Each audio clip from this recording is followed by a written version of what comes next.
Well, hello, my name is Sarah McCubbin, and I'm so excited to be here with you today to tell you some of the things I love about homeschooling, specifically in Ohio. I am almost done with my 16th year of homeschooling, and I've lived in Ohio the whole time. I was homeschooled in Ohio many years ago, and honestly, there are so many great things about homeschooling here, so I thought I would tell you some of my favorites. But before I do, I wanted to tell you that this video is a collaboration between 8 homeschool moms who are all sharing what we love about homeschooling. And I'm going to leave a link in the description to the playlist. So definitely check it out and stick around to the end because I want to tell you about this amazing giveaway that you can win if you enter at the end. So stick around with me for that. Okay, so the first thing I love about homeschooling in Ohio is that the laws here just keep getting better and better. Um, just last year in October of 2023, the laws changed in Ohio, and now in order to homeschool, um, you only need to submit a notification to um, your school district superintendent to tell them that you are homeschooling. You give them the child's name, you give them your name, a lot of basic information. I can link to our notification form below, but it is a simple form. You don't have to tell them the books you're using. You're assuring them that you are teaching your child, but prior to this past year, you had to submit a full list of curriculum you were using, and at the end of the year, you had to do testing or submit a portfolio that a teacher checked, and now you don't have to do any of that. So it has gotten so much easier, just paperwork-wise, to homeschool in Ohio. Now, Ohio does have more than one method of notification. The second method is homeschooling as a non-chartered, non-tax supported school, which was formerly called an O8 school. And essentially, you file paperwork to be your own mini school that's not tax supported. And a great place to learn about actually all the laws for all the states is hslda.org. They have tons of resources to show you whatever state you're in, what laws you need to follow. Okay, so the most common though is just to submit a notification. All right, so that's the first thing I love about homeschooling in Ohio.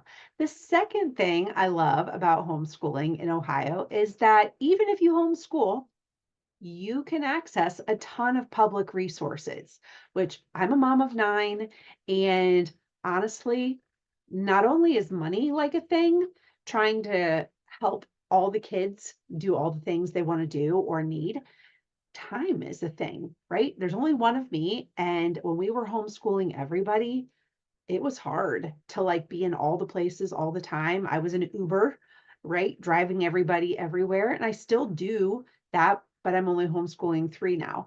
So here's what I love. For example, if you have a special needs child in Ohio, you can ask the schools to assess them, and if they qualify for an IEP based on their learning challenges, then you can apply for the John Peterson Scholarship, which, depending on your child's needs, can give your family $10,000 to $30,000 worth of resources to help your child learn the way they need to learn. So I have a son who has some reading struggles, and his John Peterson scholarship is for just over $10,000 a year. And that pays for a reading tutor for him that he meets with 3 days a week, one-on-one on the computer for an hour and a half. So he is getting direct, specific instruction, and she also helps him with his work. He's in middle school and he has papers and other assignments to do. So she helps him correct and edit. Okay, so that's fantastic. If you have special needs kids, also, if you have kids that just want to participate in activities and you don't have bottomless resources, or or you don't want to drive them all over the place. um, for example, sometimes it can be hard as homeschoolers to find teams to participate in that aren't club teams. Um, or sometimes it can be hard to find just specific activities. For example, mm, I had my son who's homeschooled, he wanted to run cross country. Well, there's no cross country homeschool teams around me that are like super close. However, an amazing thing about Ohio is that if you live in a school district, your child is allowed to participate in school sports, and they're also allowed to participate in non-graded activities. So my son ran cross country this year with the team. It was fantastic. The school's 5 minutes from my house, right? It was great. And if he went to a sporting event, they bust him there, they bust him back. It was awesome. If I couldn't go, he still had transportation. Um, Another son participated in the debate team. Same thing. He would show up at the school 5 minutes away and he would practice with the team and then he would go to the different events. So they have access to a lot. And some school districts are even more flexible. Like superintendents can actually allow homeschoolers to do more than that. But the basic law in Ohio is that students can participate in non-graded activities, including sports and other clubs if they're not graded. But like I said, many superintendents will let them participate in more. Also, another way that students in Ohio who are homeschooled can access public resources is if they are in middle school or high school and they want to take CCP classes, it's early college classes, they can apply and receive credits to take college classes at local universities, colleges in Ohio, and maybe even out of Ohio. But my kids have taken them at private schools, they've taken them at public universities. And my two sons that are in college right now both graduated with 20 to 30 college credits, basically, knocking off close to a year, which it it either knocks off a year or it just lets their load be a little lighter once they get into it. My one son's graduating with a computer programming degree, and he changed his major partway through and then changed it back. So it still took him 4 years to graduate, but it didn't take him more than 4 years because he started with 20 credits. My other son is studying chemical engineering, and he's able to take a lighter load, which is great because right now he's in one of those weed out semesters. So he had 30 credits when he graduated. So these three things make it awesome to homeschool in Ohio. Now, the next thing, number three, Ohio has a ton of diverse homeschool groups and co-ops. So you don't have to homeschool alone, and you can find people that want to homeschool the way you do. So you can find homeschool groups that are just support groups. You can find ones that are like nature or forest type groups, usually for younger children. There are homeschool co-ops. There are ones that are just meetup groups. And we have actually a growing number of homeschool hybrid offerings where students take classes a couple days a week in a school type setting. It's more like a co-op, but often has paid teachers a couple days a week, and then they do their homeschool the rest of the week. So a great place to find these is to join the Ohio homeschool Facebook groups. There's beginning homeschooling in Ohio, and there is the big Ohio homeschool groups, and you can find co-ops that are in your area. I'm also going to link to a post below where you can look for the best places to find homeschool groups in your area. That applies whether you're in Ohio or not. All right, number four, Ohio has a ton of natural resources and parks. Ohio has 75 state parks, has one national park, and hundreds of metro parks with walking trails, biking, camping, classes, just tons of stuff to do. And we also have a growing network of tow paths, which they're connecting through the state. So you can ride your bike through the state over long distances without really ever needing to be on a road other than to cross a road.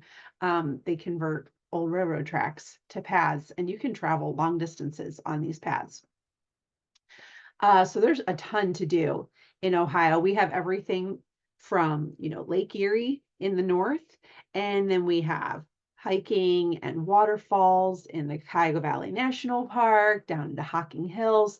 And then we also have like the foothills of the Appalachian Mountains in the southern part of the state. So lots of options for people that love the outdoors. Number 5, Ohio's major cities are centers for cultural experiences and entertainment because not everybody just wants to be out in the country like me. I like that. Ohio has a lot of large cities, Columbus, Cincinnati, Cleveland, Toledo, Dayton. We have a lot of big cities. And in them, we have major sports teams like the Guardians, the Cavs, the Browns. There's more than that. I live near Cleveland, so those are the ones I'm familiar with. Also near Cleveland, because again, that's where I live, near that. We have Playhouse Square for theater productions. We have Cedar Point for roller coasters. We have amazing shopping. We have lots of ethnicities that have come to this part of the state. And really the crazy thing is if you're in Cleveland, you can, within an hour, you could be in an Amish community, or you can be in big city life or on a roller coaster. It's all within an hour, one way or an hour the other way. So much that's so close, but so different and diverse. And I love that. And the last thing I love about Ohio is that this state has tons of field trip opportunities. Ohio says that they have 8 presidents that came from Ohio. Sorry about that. And that ties Virginia. So one of the top states for producing presidents. So what does that mean? We have tons of historical field trip locations besides the president's birthplaces and the monuments to the presidents and things like that. Tons of museums. Ohio was a important part of early American history. We have serpent mounds. We have tons of early American villages that you can tour. We have locations on the Underground Railroad. In the little town that I live in, we actually have a restaurant where there's tunnels underneath it for part of the Underground Railroad. So that's just I drive past that place all the time, The Wright brothers were from Ohio, and we have Wright-Patterson Air Force Base right in Dayton that a lot of people like to come to. So very diverse types of field trips, everything from factories and museums and zoos and historical places. And any quadrant of the state that you live in has its own collection of these, a lot. Like I said, I've homeschooled here for 16 years, and I was homeschooled. And really, as an introvert, I love that I don't have to go far. I don't have to take a big long vacation to show my kids a lot of really cool things. So those are some of the things I love about homeschooling in Ohio. And also Ohio touches 6 other states. Ohio is called the heart of it all. Well, major interstates go through the state. So within 6 to 8 hours, you can also reach major cities like Chicago or New York City, Philadelphia, places like that, without it being a major trip. So those are some of the things I love.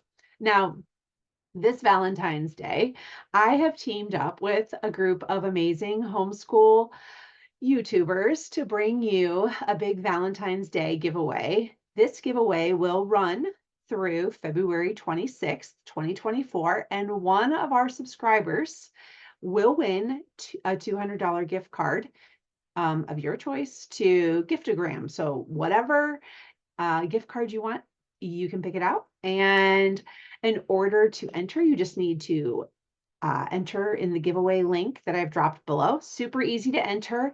You can earn extra entries for visiting the different channels from the 8 of us. And the more you enter, the better chance you have to win. If you have any questions about homeschooling in Ohio, definitely send me a message and I would be happy to, chat with you. And you can visit my link below to facts about homeschooling in Ohio as well. So I hope you have a wonderful Valentine's Day. Thanks for taking the time to watch this.